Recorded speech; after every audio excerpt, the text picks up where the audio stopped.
Yeah, that's Well, what's that It'll work from over here. All right. Yeah. Go ahead, Melissa, you were saying. I can't pick it. I was just saying comparatively. Well, I can't learn. Oh, okay. Yeah, I was just Okay. responding to them. Joey, don't worry about it, Melissa, not. on this one. All right, I'll just guys, zoom in on you. I've opened up our class website. And I have a lot of bookmarks on the class website. I haven't checked them all. There may be some that are not working.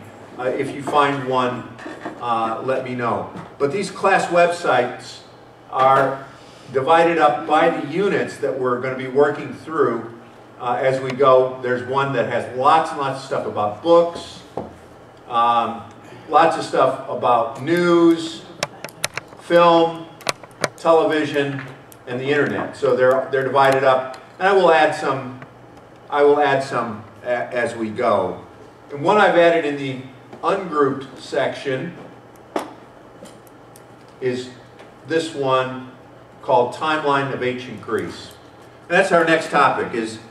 Brummett talks about the rhetorical heritage of the West that comes out of ancient Greece. How long ago does he mean when he talks about ancient Greece? Megan, you care to venture a guess? How far back do we go? 600 BC. 600 BCE or BC. Either way in this class will do fine. It was Those- BCE. BCE is before the Christian era, BC is before Christ. Okay. And the reason that we have gone to using BCE is because we have realized that there are lots of cultures that don't run on Western time. Lots of other calendars in the world. For example, today is the beginning of what? The The weekend. Chinese New Year? Yes, it is. It's not the Chinese, well, it's the Chinese New Year, but it's also called Lunar New Year. China will be closed next week. Literally, China will be closed next week. Wow. Lunar New Year. They'll be celebrating all week long. Chinese stock market is down. Just the restaurants will be open. The food stores will be open. But What are we doing here? you know, China. I Well, know. we don't do that. And next year is the year of the snake. Just shut Lansbury. But the Chinese, and I don't remember what year it is, Jews have a totally different calendar from the Western calendar. It's like year 56 something. And that dates from Moses, or whatever, however they begin the dating. So anyway, there are calendars, and to use BCE is to acknowledge we don't have the power that, we in the West don't have the power we once had, in which we could dictate to everybody, this is how you count your time. We still actually end up practically dictating to everybody, this is how you count your time. But in terms of theoretical, there are lots of other ways to count time. Zach? Don't we still like in the business world? It's all like by hours, right? Yeah, Like, we still use Western calendar in most of the business world. Okay, That thing on so YouTube. let's look a little bit at ancient Greece, and in particular, I'll get it. In particular, the Periclean age, that's sometimes called the Golden Age. As you see, it goes back. Archaic Greece goes back to 800 BCE. Look at me, I am American. But the place that we want to start, one of the most important moments in the ancient Greek world is the reign of Solon in 594 in Athens. Solon was the lawgiver of Athens, and he really starts the tradition of Athenian democracy, so that everything can be dated from Solon. The Golden Age comes after Solon, but that's the beginning of the democratic era in Greece. But it is not the end of it by any means. The place that Brummett refers to is the reign of Pericles. And as you can see, it comes a couple of hundred years after. In 457, 100 years after Solon, Pericles becomes the ruler of Athens. And with Pericles, much of the democratic Athens begins to actually decline. So even while we refer to this as the Golden Age, it's actually the beginning of the decline of Athens and the beginning of the end of Athens. And the three people that we talk most about, Plato, Socrates, and Aristotle, actually come fairly late. So Plato was born in 428, more or less, and it's after Pericles has died. Socrates is put to death. You may have read that with me if you were in that class. Let's see, where's the death? Here it is. In 399, Socrates is put to death for corrupting the youth of Athens, made to drink the hemlock. A very touching story told by Plato, although Plato is actually not at the death of Socrates. But it's a very touching story. And then finally, Aristotle begins teaching in 342, and Athens is defeated in 338 by one of Aristotle's pupils. Aristotle teaches Alexander the Great, son of Philip II of Macedon, and we have then the Athenian or the Greco-Roman world beginning. So it's that period that we're talking about, roughly from Pericles up here 457. in 457 to the conquest in 328, 332, 338. It's that 130 years that we're talking about. And this is where you get the notion of rhetoric as being what? He has four ways he describes classical rhetoric. Isn't it? What are the four things he talks about? Verbal. Are those the four things? Verbal. Yeah, verbal. Expositional. Hierarchical. Hierarchical. And discrete. Yes. All right, let's look at each of those. What does he mean? Well, verbal is the words. Verbal are the words themselves. Okay. And the focus isn't on appearance or gestures. That's. Thank you, Joe. You've made our point.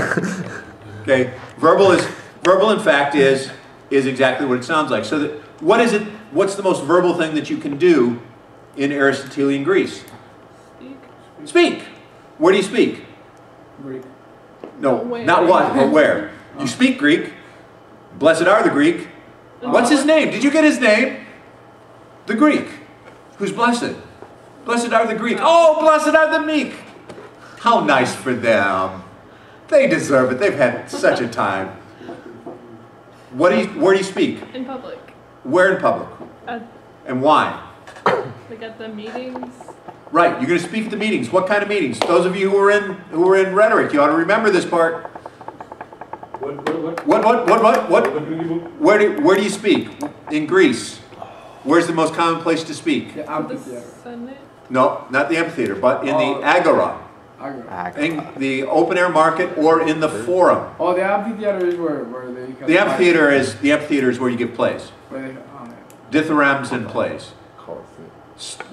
Colosseum's Roman. That's Roman? Yeah. Yeah. You have And what's amphitheaters the- for Greece. Okay. You have amphitheaters for Greece. So why do people go? What are people going to the agora to do? To the forum? What are they going to do? They're going to argue their case, because in Greece everybody is a legislator. If you are a free man, you are in the legislature. So if you are a slave, Joey, sorry. Slave. Okay. If you're a slave, you have no voice. Oh. But if you're a free man, Stephen, you have a voice. Okay? And in ancient Greece, there were some Africans, but not many. But African descent was not an issue. It was slave-free. And what made you a slave? Your color. Nope. No. What made you a slave? Isn't if you were indebted to someone? Well, sometimes.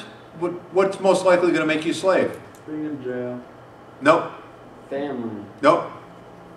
You sometimes War got sold prisoner. into slavery. Yeah. A war prisoner. War prisoner. You got conquered. Your country got conquered. So that meant who got hauled off most often as slaves? The loser. The Women. The women. The women. And sex slaves. Okay. There are males. There are lots of male slaves too, but women are often hauled off from you know, this is one of the things that in the whole Trojan, in the Iliad, this is the promise that Achilles makes. I'm going to kill all the men and I'm going to enslave all the women and probably have my way with them before I do. Yes, sir, Steve? I'm not trying to be outrageous, but I said like women as sex slaves because you said. Yeah, exactly, exactly. Because like I was looking at, you know, condoms nowadays are Trojans. Right, like that. right. Although that's, you know, that's, You know, I didn't know. yeah, it's not quite from there, but it's, you got the idea. You got the idea. Okay, so women are enslaved, men are running the country, they are in charge, they're in the forum, they're also having to defend themselves. There are no lawyers. You have discreet. It's Very low key. no Bounded in time. bounded in time. What? Bounded in time. Rain, he says, is not discreet. Right. It rains any time, any place. Right. Discrete means has beginning, middle, and an end. It's the whole thing. Okay? Expositional, that's the tough one. Expositional. That it keeps growing with time. Grows with time. It takes something else and expands upon it. It explains a piece of the law so that for Joey to say, you know, I'm out of here, not expositional. For Joey to say, I'm out of here because the memory card is full and I can't put any more on the memory card and I'm not going to mess with it because it's not my camera, I don't do those kinds of things, that becomes expositional. Okay? And finally, hierarchical. What does he mean by hierarchical? Where you have like a ruler and then you Or, One person. yeah, like a ruler, but ruler of the moment, of the moment, yeah. right? So is conversation hierarchical? No. No, conversation is non-hierarchical. It is egalitarian. Is this class hierarchical? Sort of. Yeah, Little bit, absolutely, yeah. absolutely. Absolutely. Because I'm up front. He's the king. I'm the king. I'm up front. Okay. So that's the background then of the rhetoric. Any questions about what he's talking about in rhetoric? Any questions? So you get that. Now, what does that mean about media, mass media? Is mass media discrete? Is mass media discrete? Not discrete in the sense of showing discretion, of which it has little. Does it depend on what kind of mass media? Like a chat room functions differently than like an article posted online. Yeah. A webcam that's constantly on. Is that discrete? No. No. Webcam that's constantly on is non-discrete. So media can be non-discrete. Andy Warhol created a film called Eat. Andy comes into the frame. He has a McDonald's bag. He opens the bag. He takes his burger out. He unwraps his burger. He eats his burger. He puts all the trash in the bag and throws it away. That's Eat. Action-packed. Action-packed. He was a weird dude. Have you seen Mission Impossible 3? What? Have you seen Mission Impossible 3? Sorry, I know it's off topic. No, I haven't. But they made him an alien on that movie. That's a good possibility. It's a good possibility. He made a film called Sleep. Oh, I thought that was exciting. It's 8 hours long. No. Yeah, it's 8 hours long. The movie? The movie. Is it discrete? Sleep right out. Yes. Eat is clearly discrete. What about sleep? Let's watch a YouTube Yeah. clip of this. Well, I'll see if there is one of sleep. I mean, it has, in a sense, it is because it is only 8 hours long. Right. It just depends on who's going to watch it. For Right, that who's going to hour. watch it that long? John Cage wrote a piece, a musical piece. Everybody know John Cage's 3 minutes and 43 seconds? Everybody know that piece? You know that piece. What happens in Does 3 he minutes and just 43 hit the seconds? pedal? He just holds a pedal, or he just sits there the whole time? He just sits there the whole Yeah. time. He comes out and he sits at the piano for 3 minutes and 43 seconds. We had someone be a smart aleck and perform it at regionals. It was a Are you piece, serious? and they just sat there, but it had to be like the exact time. You have to hit 3 So he minutes and had to 43 sit there seconds. and like count to himself the whole time. That's awesome. Isn't it awesome? That What took some happened? guts to do. I mean, that's impressive. on his And part. that was one of the things that Cage was trying to do. Is that expositional? Is it rhetorical? It's a lie. What do you mean it's a lie? It's not a song, is it? It's not a song. It's not a song, but it's a piece.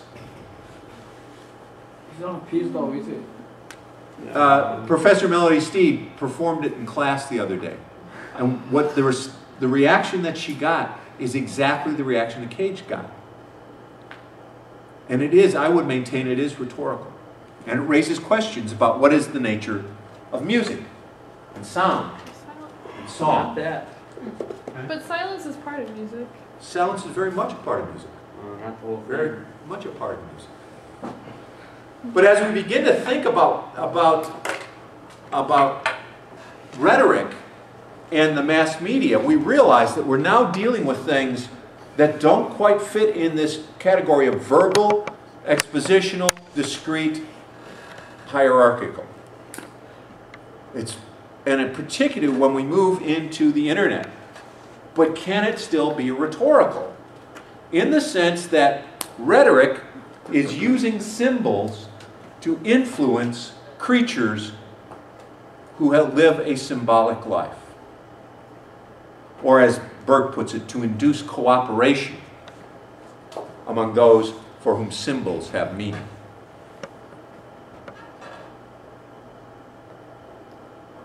Can you see how mass media, even 3 minutes and 43 seconds, when it's recorded, could induce cooperation or induce something? If you come across a video of 3 minutes and 42 seconds, what would you do? If you come across the whole 8 hours of sleep, what would you do? It wouldn't be full 8 hours. You would. Fall asleep. How much would you watch? 30 seconds. Of the sleep one, maybe. And then, well, the sleep one might be a couple minutes, but the silent one, it'd be like 15 seconds. And you go. Right. So that's our challenge now. If we want to approach mass media rhetorically, we have to leave behind some of the stuff that Aristotle taught, but we can't leave it all behind. We do need to look at things that are expositional, and we still want to look more or less at things that are discrete. Our last exercise for today is, do we democratize or concentrate power? 2-2, which is on, if you've got the book, it's on pages 53 and 54. We got a new file going, Joey? Start a new one. Start a new one, okay. Start a new one.